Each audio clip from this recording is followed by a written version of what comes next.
السلام عليكم ورحمة الله وبركاته.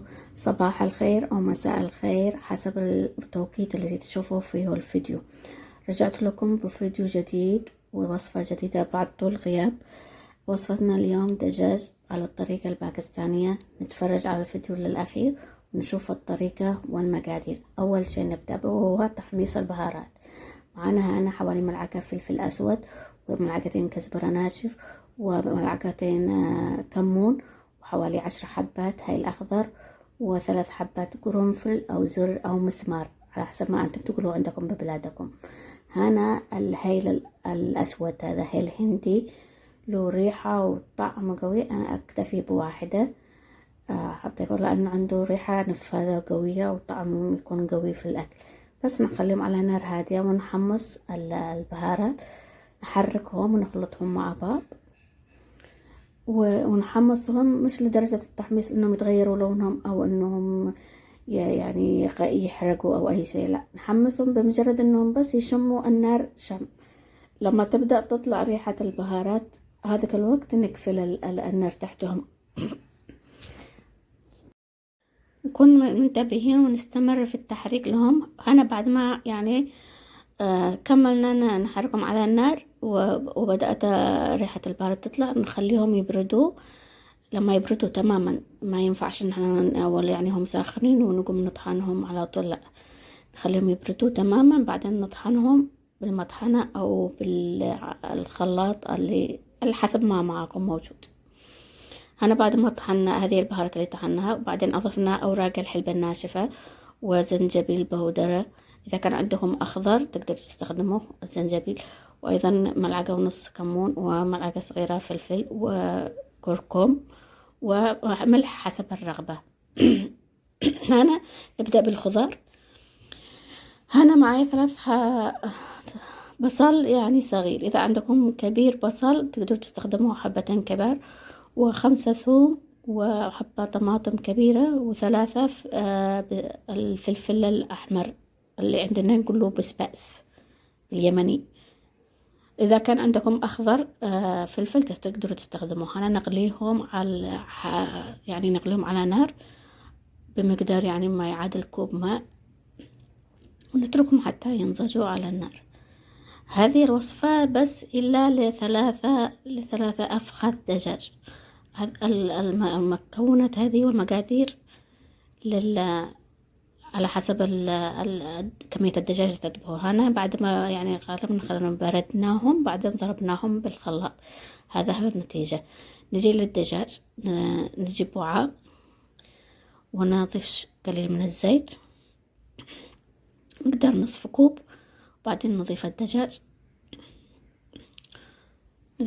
على نسخن الزيت مع الدجاج ونحاول نقلبهم. أنا مش نضيف أي حاجة بس إلا نستمر في تقليب تحريك الدجاج مع الزيت حتى أنه يتغير لونهم ويأخذون اللون الذهبي، يعني بداية اللون الذهبي. نحركهم بهذه الطريقة. أنا عندما نظفت الدجاج أنا أضفت فتحات في الأفخاذ الدجاج حتى عندما أضيف البهارات أو الطماطم أو هذا يدخل، حيث أن البهارات تقدر تدخل داخل الدجاج ويكون للدجاج طعم مميز. بس نستمرهم التحريك على حسب نوعية الدجاج. في دجاج يجي كبير يعني يجي لحمه شوية ناشف، وفي دجاج يعني يكون صغير يشم النار بس إلا شم ويذوب بسرعة. أنا مع أن كان الدجاج عندي كبير هنا أضفنا البهارات اللي طحناهم وحركناهم. بس هنا أقول لكم إن كان عندي الدجاج نوعية يعني ما شاء الله كبير فهو يستحمل التحريك، وفي بعض الدجاج يكون يعني ضعيف لحم ويكون صغير يعني وما يستعملش. إذا يعني استمرت في تحريكهم يعني اللحم يختفي. فأنا مع أن هذا الدجاج كبير ساعدني أن أنا أقدر أحركه هذا كله على نار يعني هادئة. أنا أحرك الدجاج والبهارات على نار هادئة لمدة يعني 5 دقائق إلى 7 دقائق حتى يكونوا يعني يتحمص الكل، الدجاج والزيت والبهارات يتحمصوا. بس أنا بعد ما يعني حركناهم حوالي 5 دقايق، بعدين نضيف الطماطم المطبوخة اللي قمنا بضربه في الخلاط. هذا بعد ما نضيف الطماطم ونحركهم أيضا لمدة دقيقة دقيقتين. هذه عملية زي ما نقول عملية تشويح للبهارات والدجاج وكل المكونات. بس نستمر في تحريكهم هكذا. وفي الأخير نضيف هذا بعد يعني حوالي بعد ما أخذوا يعني دقيقتين. هذا بعد ما أخذوا دقيقتين مع الطماطم والبهارات. في الأخير نضيف لبن رايب أو كوب من الزبادي، بس يكون مش كوب يعني يكون زبادي حامض، لا، يكون زبادي يعني لا يكون فيه سكر ولا يكون حامض، زبادي عادي يعني. بس ونحركهم مثل ما حركنا البهارات، نحركهم مع الدجاج. وبعدين هنا على حسب ما تحبوا أن يكونوا سماكة المرق حق الدجاج. تحبوا أنه يكون شوية سميك، تحبوا أنه يكون يعني شوية رفيع.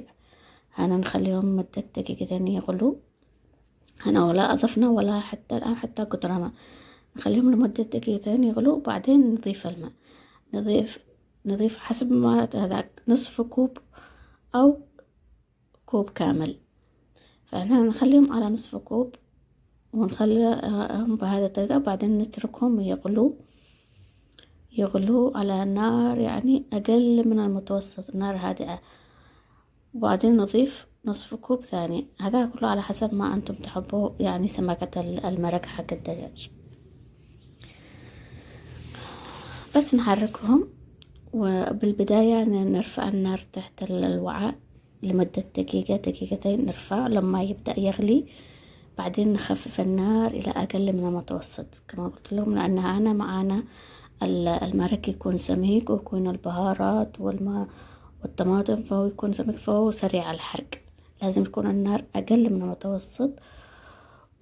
ونتركه من مدة يعني نغطي الوعاء ونخليه من مدة 15 إلى 20 دقيقة على أقل من المتوسط، ويعني مع المراقبة للطبيخ لا يحرق، لأنه المرق قليل فيه. بس هنا بعد ما كان جاهز بعد 20 دقيقة يكون هذه هي النتيجة. وأيضا تأكلوا في الغداء. شوف هذا سمكة المرق يأكلوا في الرز، مع الرز ومع الخبز، وأيضا يأكلوا في الغداء ويكون في العشاء وصفة. يعني أتمنى أنتم تجربوها وتعطوني رأيكم. وأتمنى يعجبكم الفيديو. وما تنسوا تشتركوا في القناة إذا أنتم أول مرة تشاهدون الفيديو.